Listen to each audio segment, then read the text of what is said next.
On reporting there. Now, for more on this story, we can bring in Andrew Smith, lecturer in liberal arts at Queen Mary University of London. Thank you so much for joining us on the program today. Now, the Le Pen family is no stranger to losses in court. Marine Le Pen is promising to fight this conviction, but what are her options here? Well, as you say, it's a it's a really challenging one because this is something where, she has been tried. It's been a long trial. She stood alongside 24 other defendants, and they have been found guilty with this extraordinary punishment that has been brought down. But I think the really important thing is that, it's not a punishment which has been targeted at her as an individual. It's not because of her prominence. It's not because of her, political significance. It's because, as the court said, there's an organised, optimised and systematised embezzlement of public funds which has taken place. Up to 4.6 million euros of public money embezzled in around 40 fictitious contracts. Now, that's really important because I think that's ultimately what we need to stress here. Any appeal that she wants to make would be about her own political ambitions. And I think the really important thing at the heart of this is we're dealing with an issue of justice. So there are strategies that you could try to use. Of course, there's an unclear route of appeal around this, but it could, it might go to the Constitutional Court. It might go elsewhere. It's not. I'm not a lawyer, so I'm not going to come in first to tell you that defence. But ultimately, it could take maybe a year to hear an appeal, and that would still take us before the 2027 presidential. So I think there will be every avenue explored by the far right as they try to really fight back against the legitimate organs of the state which are enforcing the law of the land. Andrew, I covered the national rally the day after they lost the last national election in 2022, and there was this mood of celebration. They were just looking at the figures and showing me that they got the next election, 2027, in the bag based on the trends. Can they get there without Marine Le Pen in the picture? It's a really good question. Just Sunday, there was an IFOP poll by the Journal de Dimanche, which I think had her at 34 to 37% of voting intentions in the first round of a, putative 2027 election. Now, that's a really challenging one because the party has always been, its initials now are RN, but they could always well have been Le Pen.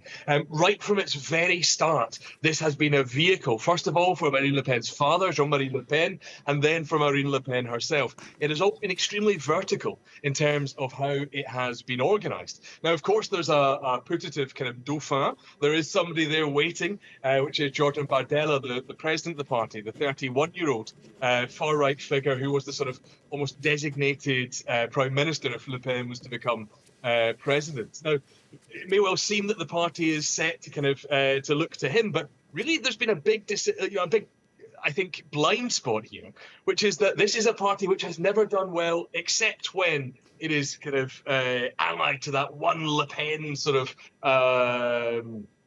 name, that one Le Pen brand, right from the splits, the Bruno Maigret split in the 1990s, all the, beforehand as well. It's always been this idea of an internal civil war is never far away. Now, as potential appeal rumbles on, as they start to position for who they will put forward in 2027, I wonder if there may be cracks that start to appear.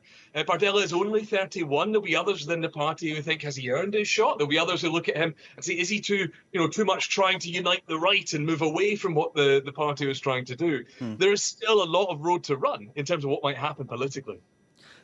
Marine Le Pen has been credited, as you said, of cleaning up the party from the days of her father. Can she use this conviction to her advantage and potentially boost the support of the National Rally?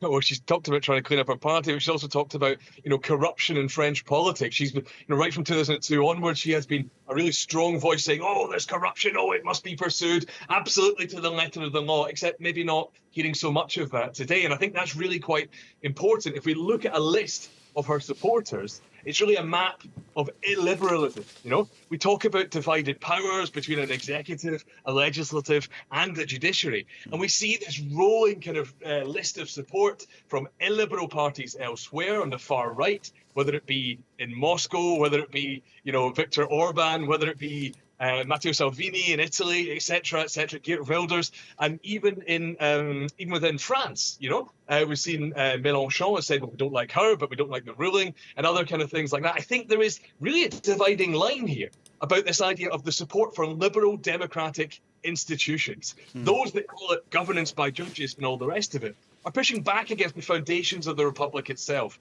This is the law being exercised equally for all. And I think that's really important. She's not the first to face this. She's not the only one to face this type of punishment. And she's facing it because she was at the head of a system designed to embezzle public funds. And that's really the important element of this. We've had, as you mentioned, a lot of reaction coming in from within France and internationally. Let's talk about Eric Ciotti, the politician on the right, who said that France is not a democracy. We've had reaction coming in from Hungary's Viktor Orban, who's posting Je suis Marine on his X account. Will she be viewed as a victim amongst the European far right?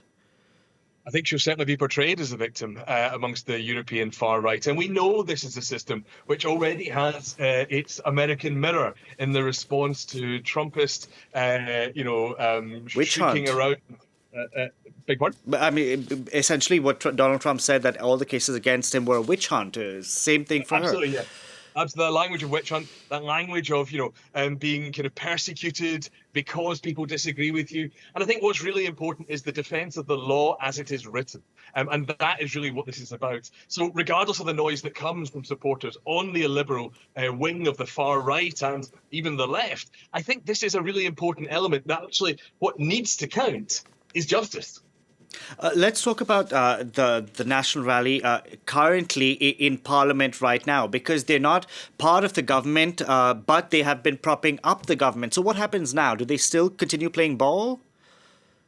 Going to be a really challenging one. I've got to presume part of that's what's happening right now at the headquarters of the National Rally.